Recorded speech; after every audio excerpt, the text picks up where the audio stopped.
ಇದೀಗ ಒಂದು breaking news ಬರ್ತಾ ಇದೆ. ತಂದೆ ಹಾಗೂ ಸಹೋದರನ ವಿರುದ್ಧ ಸಿಎಂ ಇದೀಗ ಬೇಸರ ವ್ಯಕ್ತಪಡಿಸಿದ್ದಾರೆ. ಎಚ್.ಡಿ. ದೇವೇಗೌಡ, ಎಚ್.ಡಿ. ರೇವಣ್ಣ ವಿರುದ್ಧ ಎಚ್.ಡಿ. ಕುಮಾರಸ್ವಾಮಿ ಅಸಮಾಧಾನ ವ್ಯಕ್ತಪಡಿಸಿದ್ದಾರೆ.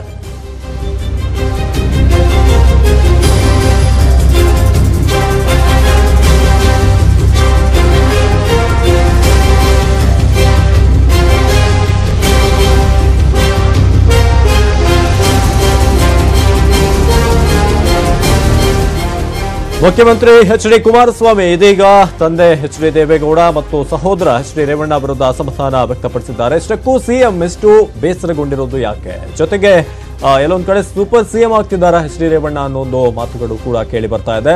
ಇನ್ನು ತಂದೆ ಮತ್ತು ಸಹೋದರನಿಗೆ ಸಿಎಂ ಖಡಕ್ ವಾರ್ನಿಂಗ್ ಅನ್ನ ಕೂಡ ಕೊಟ್ಟಿದ್ದಾರೆ. ಈ ವಾರ್ನಿಂಗ್ ಕೊಟ್ಟಿರೋದು ಯಾಕೆ ಅಂತ ನೋಡಿದ್ರೆ ಸಾಕಷ್ಟು ವಿಚಾರಗಳಲ್ಲಿ ಹಸ್ತಕ್ಷೇಪ ಆಗ್ತಿದೆ ಅನ್ನೋ ಒಂದು ವಿಚಾರ ಸಿಎಂ ಕುಮಾರಸ್ವಾಮಿ ಅವರಿಗೆ ಅನಿಸ್ತಾ ಇದೆ. ತಂದೆ ಮತ್ತು ಸಹೋದರನ ವಿರುದ್ಧ ಈಗ ಅವರು ಆಕ್ಷೇಪವನ್ನು ವ್ಯಕ್ತಪಡಿಸಿದ್ದಾರೆ. ಆಡಳಿತದಲ್ಲಿ ತಂದೆ ಮತ್ತು ಸಹೋದರರ ಹಸ್ತಕ್ಷೇಪಕ್ಕೆ ಸಿಎಂ ಅಸಮಾಧಾನ ಆಗಿದೆ. ದೇವೇಗೌಡರ ನಿವಾಸಕ್ಕೆ ಪದೇ ಪದೇ ಅಧಿಕಾರಿಗಳು ಭೇಟಿ ಕೊಡ್ತಾ ಇದ್ದಾರೆ. ಜೊತೆಗೆ ಅಧಿಕಾರಿಗಳನ್ನ ಮನೆಗೆ ಕರೆಸಿಕೊಳ್ಳೋಕೆ ಎಚ್.ಡಿ.ಕೆ ಬೇಸರ ವ್ಯಕ್ತಪಡಿಸಿದ್ದಾರೆ. ಸಂಬಂಧವಿಲ್ಲದ ಸಭೆಗಳಲ್ಲಿ ಸಚಿವ ರೇವಣ್ಣ ಅವರು ಕೂಡ ಪ್ರತ್ಯಕ್ಷ ಆಗ್ತಿದ್ದಾರೆ. ಇನ್ನು ಸಿಎಂಗೆ ದೊಡ್ಡ ತಲೆನೋವಾಗಿ ಎಚ್.ಡಿ. ರೇವಣ್ಣ ಅವರ ನಡೆ ಇದೀಗ ಗೊತ್ತಾಗ್ತದೆ. ಆ ರೀತಿ ಅನಿಸ್ತಾ ಇದೆ ಅವರಿಗೆ. ಮುಕ್ತವಾಗಿ ಆಡಳಿತ ನಡೆಸೋದಕ್ಕೆ ಬಿಡಿ ಅಂತ ಶ್ರೀ ಕುಮಾರಸ್ವಾಮಿ ಹೇಳಿದ್ದಾರೆ. ಆಡಳಿತದಲ್ಲಿ ತಂದೆ ಮತ್ತು ಸಹೋದರನ ಹಸ್ತಕ್ಷೇಪಕ್ಕೆ ಈಗ ಸಿಎಂ ಕುಮಾರಸ್ವಾಮಿ ಅವರು ಆಕ್ಷೇಪವನ್ನ ವ್ಯಕ್ತಪಡಿಸಿದ್ದಾರೆ. ಜೊತೆಗೆ ನಮ್ಮ ಪಾಡಿಗೆ ನಾವು ಆಡಳಿತ ಮಾಡೋದಕ್ಕೆ ಬಿಟ್ಬಿಡಿ, ಈ ರೀತಿಯಾಗಿ ಇಂಟರ್ಫಿಯರೆನ್ಸ್ ಬೇಡ ಅನ್ನೋ ರೀತಿಯಾಗಿ ಕುಮಾರಸ್ವಾಮಿ ಅವರು ಮಾತನಾಡಿದ್ದಾರಂತೆ. ಈ ಬಗ್ಗೆ ಹೆಚ್ಚಿನ ಡೀಟೇಲ್ಸ್ ಅನ್ನ ಕೊಡ್ತಾರೆ ನಮ್ಮ ಪ್ರತಿನಿಧಿ ಜನಾರ್ದನ್ ಹೆಬ್ಬಾರ್. ಇದೀಗ ಸಿಎಂ ಅವರು ಆಬ್ವಿಯಸ್ಲಿ ಹಲವಾರು ಬಾರಿ ಇಂಟರ್ಫಿಯರೆನ್ಸ್ ಆಗಿರೋದು ಗೊತ್ತಾಗ್ತಿದೆ. ಜೊತೆಗೆ ದೇವೇಗೌಡರ ಒಂದು ಪದ್ಮನಾಭನಗರದ ನಿವಾಸ ಏನಿದೆ ಅದೊಂದು ರೀತಿಯಾಗಿ ಸೆಂಟರ್ ಆಫ್ ಹ್ಯಾಪನಿಂಗ್ಸ್ ಆಗ್ತಾ ಇದೆ ಸದ್ಯಕ್ಕೆ. ಯಾಕೆ ಬೇಸರಗೊಂಡ್ರು ಮತ್ತೆ ಯಾವ ರೀತಿ ಅದನ್ನ ವ್ಯಕ್ತಪಡಿಸಿದ್ರು ಅಂತ ಕುಮಾರಸ್ವಾಮಿ ಅವರು? ಕುಮಾರಸ್ವಾಮಿ ಅವರು ಮುಖ್ಯಮಂತ್ರಿಯಾಗಿ ಪ್ರಮಾಣ ವಚನ ಸ್ವೀಕರಿಸಿದ ದಿನದಿಂದನೂ ಸಹಿತ ಆಡಳಿತ ಕೇಂದ್ರ ಪದ್ಮನಾಭನಗರ ಅನ್ನುವಂಥ ರೀತಿಯಲ್ಲಿ ಪರಿವರ್ತನೆ ಕಾಣ್ತಾ ಇದೆ. ಯಾಕಂದ್ರೆ ಅಧಿಕಾರಿಗಳೆಲ್ಲರೂ ಕೂಡ ಅಲ್ಲೇ ಹೋಗ್ತಾ ಇದ್ದಾರೆ. ಪೊಲೀಸ್ ಅಧಿಕಾರಿಗಳು, ಸರ್ಕಾರ ಮುಖ್ಯ ಕಾರ್ಯದರ್ಶಿಗಳು ಎಲ್ಲರೂ ಕೂಡ ಅಲ್ಲಿ ಹೋಗಿ ಅವ್ರನ್ನ ಭೇಟಿ ಮಾಡಿ ಮಾತುಕತೆ ಮಾಡ್ತಾ ಇದ್ದಾರೆ. ಬೇರೆ ಬೇರೆ ಅಧಿಕಾರಿಗಳು ಸಹಿತ ಅವ್ರ ಜೊತೆ ನಿರಂತರ ಸಂಪರ್ಕದಲ್ಲಿದ್ದಾರೆ. ಆಡಳಿತ ನಡೆಸ್ತಾ ಇರುವಂತಹ ಕುಮಾರಸ್ವಾಮಿ ಅವರಿಗೆ ಇದು ಬಹಳಷ್ಟು ತಲ್ಲಣವಾಗಿ ಪರಿಣಮಿಸಿದೆ. ಯಾವುದೇ ವಿಚಾರದಲ್ಲಿ ಒಂದು ನಿರ್ಧಾರ ತೆಗೆದುಕೊಳ್ಬೇಕು ಅಂದ್ರೂ ಸಹಿತ ಅದರ ಮೂಲ ವಿಚಾರ ಅಲ್ಲಿ ಹೋಗಿ ಚರ್ಚೆ ಆಗಿರುತ್ತೆ, ದೇವೇಗೌಡರ ಜೊತೆಯಲ್ಲಿ ಚರ್ಚೆ ಆಗಿರುತ್ತೆ. ಇದು ಮಾಧ್ಯಮದಲ್ಲೂ ಸಹಿತ ವಿಚಾರ ಪ್ರಸ್ತಾಪ ಆಯಿತು. ಆ ಕಾರಣಕ್ಕಾಗಿ ಕುಮಾರಸ್ವಾಮಿ ಸಹಜವಾಗಿ ಬೇಸರವನ್ನು ವ್ಯಕ್ತಪಡಿಸಿದ್ದಾರೆ. ಈ ರೀತಿ ಆದರೆ ಸರಿಯಾಗಲ್ಲ. ಸಮ್ಮಿಶ್ರ ಸರ್ಕಾರದ ನಡೀತಾ ಇರುವಂತಹ ಈ ಸಂದರ್ಭದಲ್ಲಿ ಪದ್ಮನಾಭನಗರದಲ್ಲಿ ಇದರ ಅಧಿಕಾರಿಗಳು ಬಂದು ಚರ್ಚೆ ಮಾಡ್ತಾರೆ ಅಂತಂದ್ರೆ ಇದು ತಪ್ಪು ಸಂದೇಶ ಹೋಗುತ್ತೆ. ಪದೇ ಪದೇ ಈ ರೀತಿ ನಡ್ಕೊಂಡ್ರೆ ತುಂಬಾ ಕಷ್ಟ ಆಗುತ್ತೆ, ಕಿರಿಕಿರಿ ಆಗುತ್ತೆ.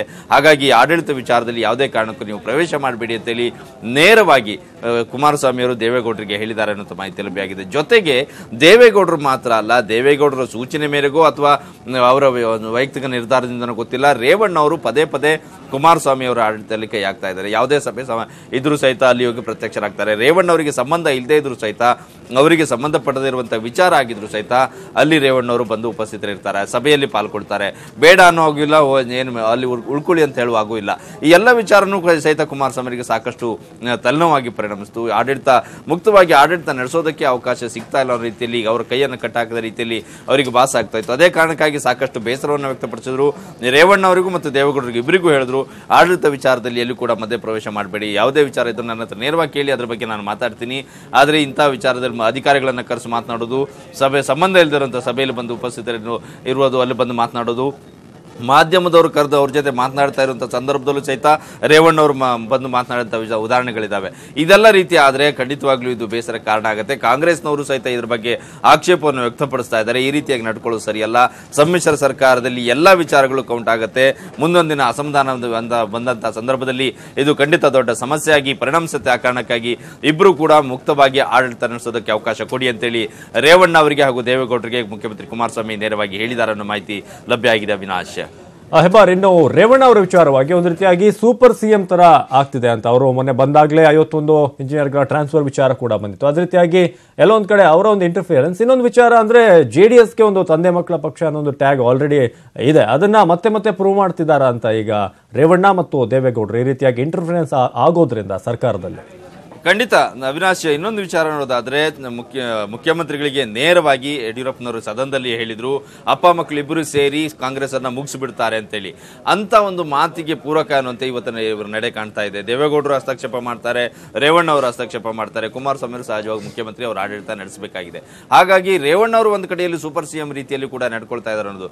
ಅಂದ್ರೆ ಅವರಿಗೆ ಸಂಬಂಧ ಇಲ್ಲದಿರುವಂತಹ ಇಲಾಖೆಯಲ್ಲೂ ಸಹಿತ ಅಧಿಕಾರಿಗಳ ವರ್ಗಾವಣೆ ವಿಚಾರ, ಡಿ.ಕೆ. ಶಿವಕುಮಾರ್ ಅವರಿಗೆ ಸಂಬಂಧಿಸಿದಂತ ಇಲಾಖೆಯಲ್ಲಿ ಆ ಒಂದು ಇಲಾಖೆಯ ಅಧಿಕಾರಿಗಳನ್ನ ಇವರು ನೇರವಾಗಿ ವರ್ಗಾವಣೆ ಮಾಡ್ತಾರೆ, MD ಅನ್ನ ವರ್ಗಾವಣೆ ಮಾಡಿಸ್ತಾರೆ, ಬೇರೆಯವ್ರನ್ನ ಅದಕ್ಕೆ ಇಂಜಿನಿಯರ್ಗಳನ್ನ, ಚೀಫ್ ಇಂಜಿನಿಯರ್ಗಳನ್ನ ವರ್ಗಾವಣೆ ಮಾಡಿಸ್ತಾರೆ.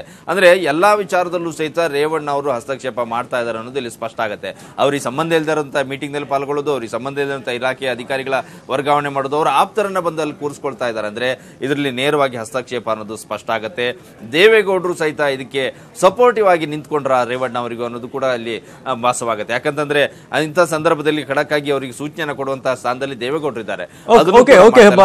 ಸಂಪರ್ಕದಲ್ಲಿ ಈಗ ಮತ್ತೊಂದು ಬ್ರೇಕಿಂಗ್ ನ್ಯೂಸ್ ಬರ್ತಾ ಇದೆ. ಖಾತೆ ಬದಲಾವಣೆ ವಿಚಾರವಾಗಿ ಉನ್ನತ ಶಿಕ್ಷಣ ಖಾತೆ ನೀಡಿದ್ದಕ್ಕೆ ಅತೃಪ್ತಗೊಂಡಿದ್ದ ಜಿಟಿ ದೇವೇಗೌಡರನ್ನ ಈಗ ಮನವೊಲಿಸುವಲ್ಲಿ ಮುಖ್ಯಮಂತ್ರಿ ಕುಮಾರಸ್ವಾಮಿ ಅವರು ಯಶಸ್ವಿಯಾಗಿದ್ದಾರೆ ಅಂತ ಹೇಳಲಾಗ್ತಿದೆ.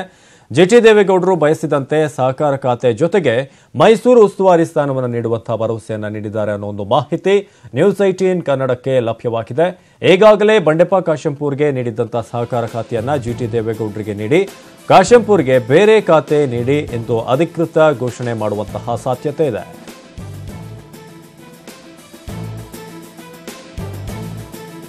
ಈ ಬಗ್ಗೆ ಡೀಟೇಲ್ಸ್ ಅನ್ನ ಹೆಬ್ಬಾರ್ ಅವರಿಂದ ಪಡಿತೀನಿ. ಹೆಬ್ಬಾರ್, ಈಗ ಏನು ಜಿಟಿ ದೇವೇಗೌಡರಿಗೆ ಕೊಟ್ಟಂತ ಒಂದು ಖಾತೆ ಏನಿದೆ ಅದು ಅವ್ರಿಗಷ್ಟು ಸೂಟ್ ಆಗಲ್ಲ ಅಂತ ವಿಶ್ವನಾಥ್ ಅವರು ಕೂಡ ಮಾತನಾಡಿದ್ರು. ಅವರು ಕೋಟು ಸೂಟು ಧರಿಸುವಂತ ವ್ಯಕ್ತಿ ಅಲ್ಲ ಅಂತ. ಈಗ ಆ ಸಹಕಾರ ಖಾತೆ ಕೊಟ್ರೆ ಬಂಡೆಪ್ಪ ಕಾಶೆಂಪೂರ್ ಅವರು ಕನ್ವಿನ್ಸ್ ಆಗ್ತಾರೆ, ಏನಾಗ್ಬೋದು, ಅವರಿಗೆ ಯಾವ ಖಾತೆ ಸಿಗ್ಬೋದು, ಈ ಚೇಂಜಸ್ ಯಾವಾಗ ಆಗ್ಬೋದು ಅಂತ?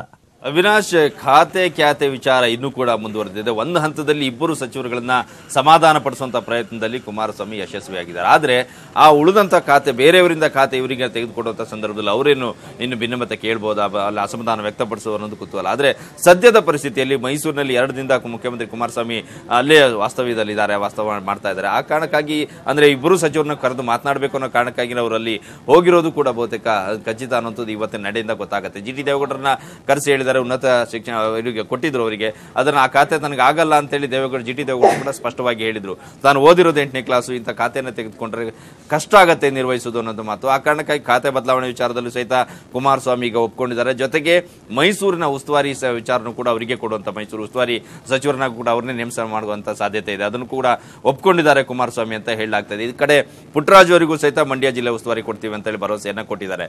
ಈ ಕಾರಣಕ್ಕಾಗಿ ಒಂದು ಹಂತಕ್ಕೆ ಭಿನ್ನಮತ ಶಮನ ಆಗಿದೆ ಖಾತೆ ಬದಲಾವಣೆ ಮಾಡಿಕೊಡುವ ವಿಚಾರವಾಗಿ. ಆದರೆ ಇವರಿಗೆ ಯಾರು ಸಚಿವರಿಂದ ಖಾತೆಯನ್ನು ತೆಗೆದುಕೊಡ್ತಾರೆ ಅನ್ನೋದು ಬಹಳ ಮುಖ್ಯ ಆಗುತ್ತೆ.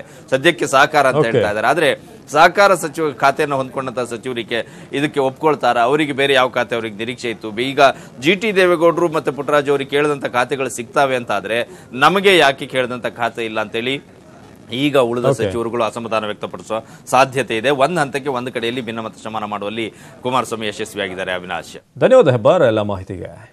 ಇನ್ನು MB ಪಾಟೀಲ್ ಕೂಲ್ ಆಗಿರೋದು ನಿಮ್ಗೆಲ್ಲ ಗೊತ್ತಿರುವಂತ ವಿಚಾರ. ಆದ್ರೆ ಅವರು ಕೂಲ್ ಆಗಿರೋದು ಕಾಂಗ್ರೆಸ್ಸಿಗರಿಂದ ಅಲ್ಲ, ಸಿಎಂ ಕುಮಾರಸ್ವಾಮಿ ಅವರ ಮಾತಿನ ನಂತರ ಅವರು MB ಪಾಟೀಲ್ ಕೂಲ್ ಆಗಿದ್ದಾರೆ ಅಂತ ಹೇಳಲಾಗ್ತಿದೆ. ಇನ್ನು MB ಪಾಟೀಲ್ ಅವರಿಗೆ ರಾಹುಲ್ ಗಾಂಧಿ ಅವರಿಂದ ಬುಲಾವ್ ಬರುತ್ತೆ, ಅದು ಸಿಎಂ ಕುಮಾರಸ್ವಾಮಿ ಅವರು ಮಾತನಾಡಿದ ಎಫೆಕ್ಟ್ ಅಂತ ಹೇಳಲಾಗ್ತಿದೆ. ಅತೃಪ್ತ ಶಾಸಕ MB ಪಾಟೀಲ್ ಸಮ್ಮಿಶ್ರ ಸರ್ಕಾರದಲ್ಲಿ ಇದೀಗ JDS-ನ ಪ್ರಾಬಲ್ಯ ಹೆಚ್ಚಾಗ್ತಾ ಇದೆಯಾ ಅಂತ, ಇದೀಗ ಕಾಂಗ್ರೆಸ್ನ ಭಿನ್ನಮತ ಶಮನ ಮಾಡೋದಕ್ಕೂ ಕೂಡ JDS ಪ್ರಯತ್ನವನ್ನು ಮಾಡ್ತಿರೋದು. ಕುಮಾರಸ್ವಾಮಿ ಅವರ ಒಂದು ಪ್ರಯತ್ನದ ಒಂದು ಫಲವಾಗಿ MB ಪಾಟೀಲ್ ಅಲ್ಲಿಗೆ ತಣ್ಣಗಾದ್ರು ಒಂದು ವಿಚಾರ. ನಂತರ ಸಿಎಂ ಹೇಳಿದ ಮೇಲೆಯೇ MB ಪಾಟೀಲ್ ಅವರನ್ನ ರಾಹುಲ್ ಗಾಂಧಿ ಅವರು ದೆಹಲಿಗೆ ಕರೆಸ್ಕೊಂಡ್ರು ಅಂತ. ಹಾಗಾಗಿ ಕೇವಲ JDS-ನ ಭಿನ್ನಮತವನ್ನ ಮಾತ್ರ ಕುಮಾರಸ್ವಾಮಿ ಅವರು ಶಮನ ಮಾಡ್ತಾ ಇಲ್ಲ, ಒಂದ್ ಕಡೆ ಕಾಂಗ್ರೆಸ್ನ ಭಿನ್ನಮತವನ್ನ ಕೂಡ ಕುಮಾರಸ್ವಾಮಿ ಅವರೇ ಮುಂದೆ ನಿಂತು ಅಲ್ಲಿ ಭಿನ್ನಮತ ಶಮನ ಮಾಡ್ತಿದ್ದಾರೆ ಅನ್ನೋ ಒಂದು ಪ್ರಶ್ನೆ. ಇನ್ನು ಕಾಂಗ್ರೆಸ್ ಮತ್ತು JDS-ನ ಸಮ್ಮಿಶ್ರ ಸರ್ಕಾರದಲ್ಲಿ ಸಚಿವ ಸ್ಥಾನ ಸಿಗದೇ ಇದ್ದದಕ್ಕೆ ಕಾಂಗ್ರೆಸ್ನಲ್ಲಿ ಹಲವಾರು ಶಾಸಕರು ಬಹಿರಂಗವಾಗಿ ಬಂಡಾಯವೆದ್ದಿದ್ರು. ಆದರೆ ಇತ್ತೀಚಿನ ದಿನಗಳಲ್ಲಿ ಬೆಂಗಳೂರಿನ ಅತೃಪ್ತ ಕಾಂಗ್ರೆಸ್ ಶಾಸಕರು ಇದ್ದಕ್ಕಿದ್ದಂತೆ ಸೈಲೆಂಟ್ ಆಗಿದ್ದಾರೆ. ಇದಕ್ಕೆಲ್ಲ ಕಾರಣ ಅತೃಪ್ತ ಶಾಸಕರಲ್ಲಿ ಬಹುತೇಕ ಮಂದಿ ರಿಯಲ್ ಎಸ್ಟೇಟ್ ಕೂಳಗಳಾಗಿದ್ದಾರೆ. ಬೆಂಗಳೂರಿನ ಬಹುತೇಕ ಶಾಸಕರು ಭೂಮಾಫಿಯಾದಿಂದ ಬೆಳೆದವರು. ಹೀಗಾಗಿ ಡಾಕ್ಟರ್ ಜಿ ಪರಮೇಶ್ವರ್ ಅವರಿಗೆ ಅವರ ಖಾತೆ, BDA ಖಾತೆ ಅವರ ಒಂದು ಸುಪರ್ದಿಯಲ್ಲಿದೆ. ಹಾಗಾಗಿ ಅವರ ವಿರುದ್ಧ ಏನಾದರೂ ಧ್ವನಿ ಎತ್ತಿದ್ರೆ ರಿಯಲ್ ಎಸ್ಟೇಟ್ಗೆ ಎಫೆಕ್ಟ್ ಆಗ್ಬೋದು ಅನ್ನೋದು ರೀತಿಯಾಗಿ ಕ್ಯಾಲ್ಕುಲೇಷನ್ ಅನ್ನು ಹಾಕಿ ಶಾಸಕರೆಲ್ಲರೂ ಕೂಡ ಈಗ ನಾವು ಪಕ್ಷನಿಷ್ಠರು ಅನ್ನೋದು ರೀತಿಯಾಗಿ ಡೈಲಾಗ್ಗಳನ್ನು ಹೊಡೆದು ಅವರ ಹಿಂದೆ ನಿಂತಿದ್ದಾರೆ ಅಂತ ಹೇಳಲಾಗ್ತಾ ಇದೆ.